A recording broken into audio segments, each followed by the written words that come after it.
আপনাকে কোনো কাজ কাম নাই? সারাক্ষণ থেকে বন্ধু বান্ধবদের সাথে আড্ডা দিতে থাকেন, এগুলো তো ভালো ছেলের লক্ষণ না। বিয়ে করতে হবে না আপনাকে, বউ পালতে হবে না। মেয়েটা কে? ঝড়ের গতিতে সব কিসব বলে গেল। আমি তো মেয়েটা চিনি না। মেয়েটা কে? চিনিস না মানে? এই সারা এলাকার লোকজন জানে এই মেয়েটা তোরে পছন্দ করে, আর তুই বলছিস যে চিনি না। আচ্ছা, এভাবে আর কতদিন ডুবে ডুবে জল খাবি বলতো?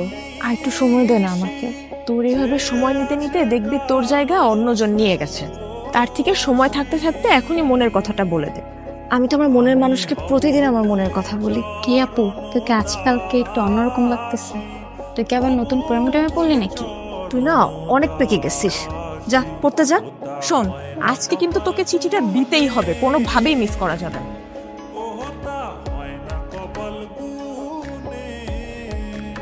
আমি কইছিলাম না মেয়েটা কিন্তু আজকে আইছিল কিছু একটা বলার জন্য। আরে কি বলবে আমারে?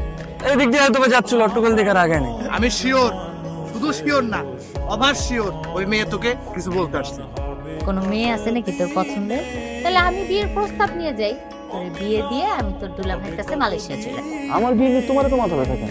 আর তোর সমস্যাটাকে বিয়ে করতে আমার সেটা বলতো। দেখো, আমি যখন সময় হবে তখন আমি ঠিকই বিয়ে করবো। তোমার তো টেনশন করা লাগবে না। আপনি তো আমাকে ভালোই ফলো করেন, কিন্তু কিছু বলেন না। আমি আপনাকে ফলো করি সেটা আপনি জানেন কি করে?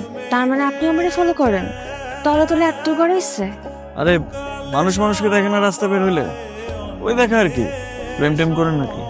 প্রেম করি নাই, কিন্তু প্রেমে পড়ছি। আপনি কি কিছুই বুঝেন না? না বুঝাইলে বুঝবো কিভাবে? আই ওটো আসেন তো। আপনারা তো রাগ করে ফেললেন।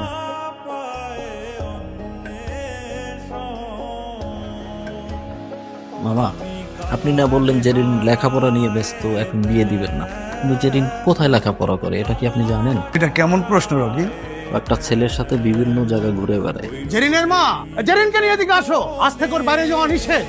কলেজের নাম করে কোথায় যায় কোনো খোঁজ খবর রাখো? কি করছো? একটা ছেলের সঙ্গে মেলামেশা করে বেড়ায়।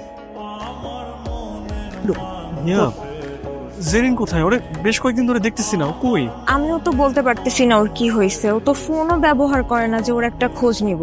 দেখো, নেহাল তোমার বান্ধবীকে অনেক পছন্দ করে। আমার বান্ধবীও তো আপনার বন্ধুকে অনেক পছন্দ করে, কিন্তু সমস্যা তো আপনাদের। আপনারা কেউ কাউকে কিছুই বলেন না। সেদিন এত সুযোগ করে দেওয়ার পরও কেউ কাউকে কিছুই বলতে পারলেন না আপনারা। একটা মানুষ যদি তার মনের কথা না বলে কিভাবে বুঝবো? আমার ভুল হয়েছে, আমি মানে আমার ভুল হয়েছে, কিন্তু আমি আর ভুল করবো না। আমি ওকে সরাসরি বিয়ের প্রস্তাব দিব। দরকার হলে আমার বোনকে ওর বাসায় পাঠাবো, আর না হলে তুমি ওকে প্লিজ আমার সামনে একটু এনে দাও। আমি প্রয়োজন ওকে নিয়ে পালিয়ে যাব। প্লিজ কালকে ওকে আমার সামনে আনার একটু ব্যবস্থা করো। আমাদের ভালোবাসাটা শুরু হওয়ার আগেই যেন শেষটা হয়ে যায়। কি এত জরুরি দরকার? তুই জানিস না কি হয়েছে? নেহাল ভাইয়া তো তোকে অনেক পছন্দ করে। এখন আর পছন্দ করে কি হবে? বাসা থেকে তো বাইরে হতে পারবো না। এখন কি হবে মানে? তোরা দুজন বাসায় কথা বলবি? এখন বাসায় কথা বলার লাভ আছে? রকি ভাই যে কাণ্ডটা করছে, না দিবে আমার বাসা থেকে বাইরে হইতে, না পারবো তার সাথে কথা বলতে। আমার তো বাসার মধ্যে আটকায় রাখছে।